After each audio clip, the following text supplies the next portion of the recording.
গুৱাহাটীৰ অনিল নগৰৰ দৰে যোৰহাটৰ কৃত্ৰিম বানৰ যি পৰিৱেশ, সেই পৰিৱেশ আপুনি বহুবাৰ দেখিলে, বহু প্ৰতিবেদনত আমি ইতিমধ্যে বহুবাৰ আচলতে দেখাবলৈ চেষ্টা কৰিছিলোঁ।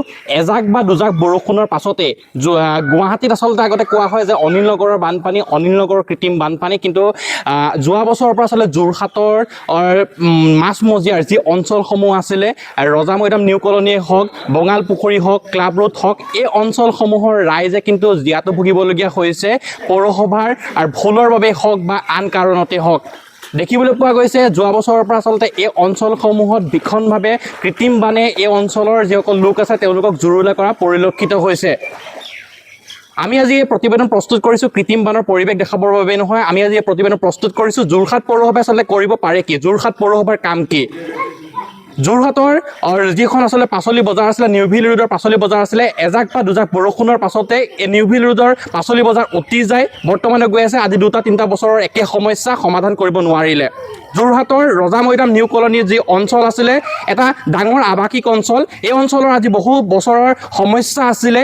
এজাক বা দুজাক আচলতে বৰষুণ হ'লে এই অঞ্চল পানীত আধালৈ ডুব গৈছিলে। এই সমস্যা পৌৰসভাই সমাধান কৰিব নোৱাৰিলে আজি কেইবাটাও বছৰত।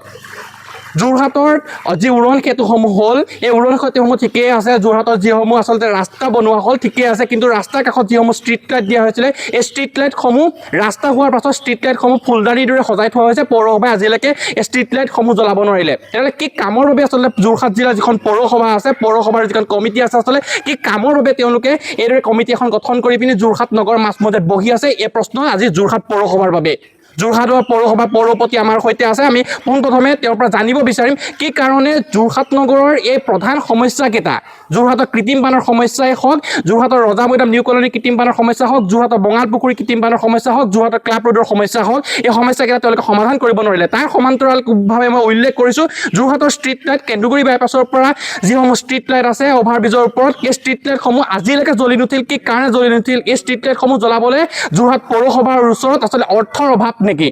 কি কাৰণে যোৰহাট পৌৰসভাই এই সমস্যাসমূহ সমাধান কৰিব পৰা নাই? এয়া এটা ডাঙৰ প্ৰশ্ন। এয়া প্ৰশ্ন যোৰহাটৰ প্ৰতিজন আচলতে সচেতন লোকৰ।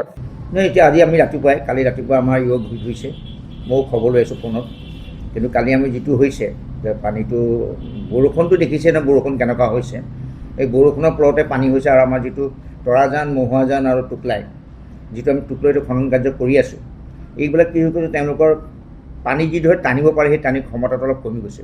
তাৰ ব্যৱস্থা এটা সুদূৰ প্ৰসাৰী, এই ব্যৱস্থাটো আমি ল'ব লাগিব। টুকলাইটো কৰি আছোঁ, টুকলাইটো কিমান 5 কোটি ওপৰ টকালৈ টুকলাই কৰি আছে, আৰু অলপ দিন কাম কৰাৰ পিছত টুকলাই কামটো সমাপ্ত হ'ব। তাৰপিছত এইটো টুকলাইটো হৈ যায়, টুকলাইটোত আমাৰ পানী ক্ষমতাৰ আমাৰ মেইন দান এইকেইটা আছে, টুকলাই আছে, মহুৱাজান আছে, এইফালে আপোনাৰ তৰাজান আছে, মেইনলি যিখিনি টাউনৰ পানীখিনি ওলাই যায়। বৰখালটো আছে, বৰখালটো হ'লে ইয়াৰ ভিতৰতে আছে, অলপ বেছি ডাঙৰ নহয়, DGB কলেজৰ ওচৰত, সেইটো আমি তাৰ মেনুৱেলি কৰিলে সেইটো হেৰি হৈ যাব। মেনুৱেলি হ'লে সেইটো আপোনাৰ মানে তাৰ যিখিনি হেৰি আছে, আৱৰ্জনাই আছে আৰু অলপ বটল চটল যিবিলাক আছে আজিকালি সেইবিলাকে ওলায়, সেইটো হ'লে বৰখালটো আমাৰ পৰিষ্কাৰ হৈ যাব।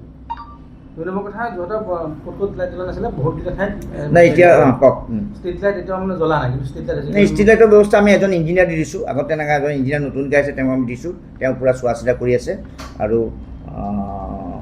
আৰু যিকেইটা জ্বলা নাই সেইকেইটা আপোনাৰ জ্বলোৱাৰ ব্যৱস্থা কৰিম। আৰু খুব কম সংখ্যকে আছে, ক'ৰবাত ধৰি লওক লাইট চাই যে তাৰ চাই হেৰি হৈ যাব পাৰে, এইবিলাক আমি ঠিক ঠাক কৰিম। কোটি টকা ব্যয় সাপেক্ষে যোৰহাটৰ যিখন মাছৰ বজাৰ নিৰ্মাণ কৰিছিলে, কিন্তু আজি পৰ্যন্ত মাছৰ বজাৰৰ যিখিনি ব্যৱসায় সেইখিনি সেই বিল্ডিংটোলৈ যোৱা নাই। ৰাস্তাত যি এনেই যানজঁট, তাতে যানজঁট বৃদ্ধি কৰিছে। যোৰহাট পৌৰসভাৰ এই ক্ষেত্ৰত বিহিত ব্যৱস্থা কেতিয়া গ্ৰহণ কৰিছে? কৃত্ৰিম বানপানী হোৱাৰ এটা উপায়, কিন্তু এটা মানে কাৰণ সেইটো। আচ্ছা, মৎস্য বজাৰখনটো ধৰি লওক যিখন বনাইছে আটকদিনীয়া বজাৰ, অসমৰ ভিতৰত দেশত ল'বলগীয়া ক'ব লাগিব, কিন্তু অতি সোনকালে আমাৰ কিছুমান কাম আছে, ধৰি লওক কিমান আছে, এইবিলাক কৰাৰ লগে লগে আমি অতি সোনকালে তালৈ যোৱাৰ ব্যৱস্থা কৰিম। কি সমস্যা কি আছে? সমস্যা তেনেকৈ দেখা নাই, কিন্তু 2 দিন ধৰিলে মই তাত নিজে যাম তালৈ, আৰু আমাৰো যাব, ইও যাব, গৈ মেলি আমি তাত ঠিক ঠাক কিনি যদি কিবা কৰিবলগীয়াও আছে আমি কৰিম, আৰু যোৱাৰ ব্যৱস্থা আমি কৰিম। আৰু নিউভিল ৰোডৰ যিখন বজাৰ, দৈনিক বজাৰ, সেই দৈনিক বজাৰখনৰ ক্ষুদ্ৰ খেতিয়কখিনিও আহি পেলাই তাত বহে, কিন্তু এজাক বৰষুণ দিলে তাত কিন্তু পানীত পাচলি উটি যায়, যিটো আমি কেইবাবাৰো বাতৰি কৰিছোঁ। আৰু তাৰ নৰ্দমাখিনিও খনাৰ ব্যৱস্থা আপোনালোকে কৰিছোঁ বুলি কৈছিলে আগতে, তাৰপিছতো পানীটো কিহৰ কাৰণে হয় তাত? তাৰ যিজন ward commissioner, active ward commissioner 5 নং ৱাৰ্ডৰ, আপুনি জানে ভালকৈ, ৰঞ্জিত শইকীয়া, তাতো লাগি আছে আৰু ময়ো আজি নিজে গৈছোঁ, কালিও গৈছোঁগৈ, তাত শ্লেব দুখন গোটেই যিখিনি আছে আমি কৰিছোঁ। আৰু বৰ বিশেষটো কি কৰিবলগীয়া আছে, ড্ৰেইনখিনিতো আমি খান্দি আছোঁ, ছুপাৰ চাকা লগাইও খান্দিছোঁ।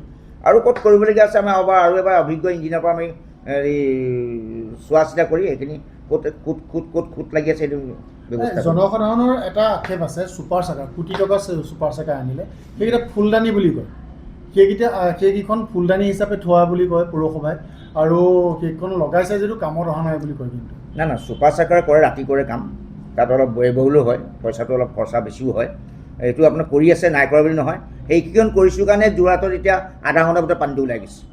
এতিয়া স্বীকাৰ কৰিব লাগিব, গড়আলিত কালি মই নিজেই গৈছোঁ, গৈ পেলাই দেখিছোঁ যে পানী আধা ঘণ্টাৰ পিছত পানী ওলাই গৈছে। টুকলাই কাণত মোৰ ঘৰ, টুকলাই কাণৰ পানীখিনি গৈছোঁ, টুকলাই পানীখিনি ওলাই গৈছে। ইয়াত বৰষুণ দিলে পানীটো হয়, তাৰপিছতো ওলাই যায়। ইয়াততো গুৱাহাটীৰ নিচিনা 3 দিন মই কোৱা নাই তাতো যে গুৱাহাটীত কাম নাই কৰা বুলি, কিন্তু যোৰহাটত মই নিজেই কৈছোঁ যে যিমানটো পানী কিন্তু আধা ঘণ্টাৰ ভিতৰতে পানীখিনি ওলাই গুচি যায়। যদি আমি চফা নকৰিলোহেঁতেন তেতিয়া পানীটো ব্লক হৈ থাকিলেহেঁতেন। কৃত্ৰিম বানৰ ক্ষেত্ৰত যদি ক'বলৈ যাওঁ, পজিটিভিটি যদি চাবলৈ যাওঁ, তেতিয়াহ'লে ড্ৰেইনিং ব্যৱস্থাটো ঠিক হ'ব লাগিব। কিন্তু বহু ক্ষেত্ৰত দেখিবলৈ পাইছোঁ যে ৰজা মৈদাম নিউ কলনী 1 নম্বৰ ৱাৰ্ডৰ ড্ৰেইন ব্যৱস্থাটো কিন্তু এতিয়াও ঠিক হোৱা নাই, যাৰ কাৰণে পানীখিনি কালি এজাক বৰষুণৰ পানী কিন্তু এতিয়ালৈকে সেই অঞ্চলটোত আছে।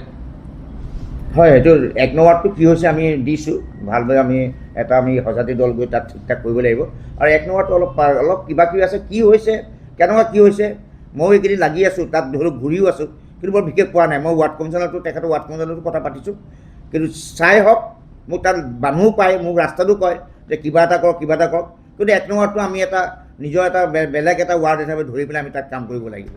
ড্ৰেইন ব্যৱস্থাৰ কাৰণে তাত মাটিকালিৰ অভাৱ হৈছে নেকি?